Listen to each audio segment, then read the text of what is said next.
Hello friends, আসসালামু আলাইকুম। কেমন আছো সবাই? তো দেখো চলে আসলাম নতুন আরেকটা ভিডিও নিয়ে।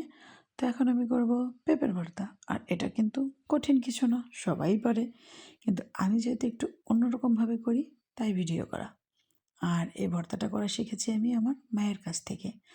তো এই ভর্তাটা করার জন্য প্রথমে আমি যা করব, পেঁপেটাকে সুন্দর মতো কেটে ধুয়ে সিদ্ধ বসিয়ে দেব। আর এটাকে আমি একটু স্লাইস করে কেটে নিয়েছি যেন তাড়াতাড়ি সিদ্ধ হয়ে যায়। তো এটা সিদ্ধ হয়ে গেলে এটাকে আমি একটা চামচের সাহায্যে ম্যাশ করে নেব। এটা চাইলে কিন্তু হাত দিয়েও করা যায়। তো ম্যাশ করা হয়ে গেলে চলে যাব আমি আমার মূল কাজে। তো তার জন্য আমি প্রথমে কড়াতে দিয়ে দিয়েছি তেল, এরপর দিয়ে দেব পেঁয়াজ এবং তারপর দেব মরিচ। তো এটাকে হালকা মতো ভেজে নিয়ে এর মধ্যে দিয়ে দেব একটু লবণ যেন তাড়াতাড়ি নরম হয়ে যায়। তো তারপর এটা ভালোভাবে ভাজা হয়ে গেলে এর মধ্যে দিয়ে দিব একটু হলুদ গুঁড়ো যেন কালারটা সুন্দর আসে।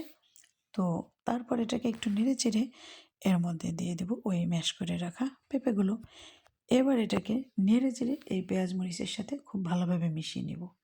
এরপর যে কাজটা আমার করতে হবে, এই পেঁপের মধ্যে যে অতিরিক্ত পানিটা আছে এটা আমি বেশ কিছুক্ষণ নাড়াচাড়া করে জাল করে এই পানিটা সুন্দর মতো শুকিয়ে নেব।